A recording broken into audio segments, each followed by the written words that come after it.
Hey guys, I'm a forester here. I'm on the property of Western Piedmont Community College. It's a beautiful spring day. I'm out walking and I wanted to visit a trail that I built back in the 70s, early 70s for the college. I was a student here from, maybe 73 to 75, something like that.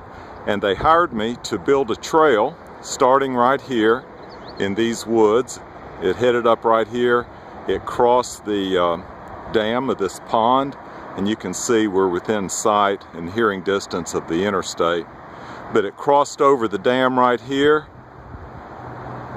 and it came over into the woods and continued on, made a big loop through these woods that the school owned, and it's being used now for recreation. But I wanted to tell you a story. One day I was building a trail over here in these woods, and a man ran up to me. I saw him coming. He ran up and he said, "Did you see him? Did you see him?" And he said 2 prisoners had escaped from a prison nearby, and he had seen them going by on the interstate. They were traveling down in the woods along the interstate. They were prisoners that had come over to Western Piedmont to take coursework and had escaped. And no, I said I didn't see them, but he said, "I've called. They're bringing the bloodhounds."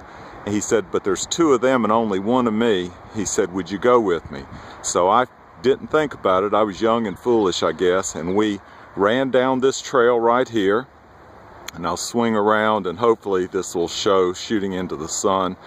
But we went down this trail and it was muddy. We could see their footprints, and I followed him, and the 2 split. So he said, "You take one, I'll take the other." Well, I didn't have enough sense but to follow. Nothing bad happened. The end result of the story is I could hear the bloodhounds off in the distance. The prison wasn't that far away, and so the bloodhounds eventually caught up with me, and then they took over, and I fell on back.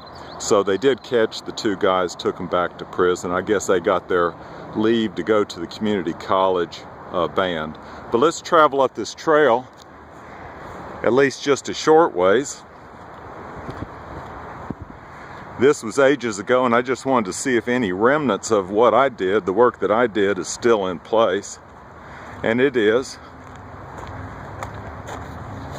These ties, railroad ties that are in the trail right here, are ones that I put in place years ago. How many years ago was that? It's 2015 now.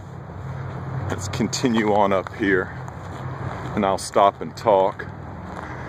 Yeah, these are ties that I put in back in, I'll say 1974, and it's 2015 now, so whatever that is, 15 plus 26, can that be? Over 40 years ago. Amazing. They haven't held up that well. They're still in place, but people are walking around them. We put them in place so the trail wouldn't wash out. Now on new stretches of this trail, they didn't do this. They didn't go to this trouble, and the trail is washing out pretty badly. All right, thought you'd be interested in this and also in the story. I'll see y'all later.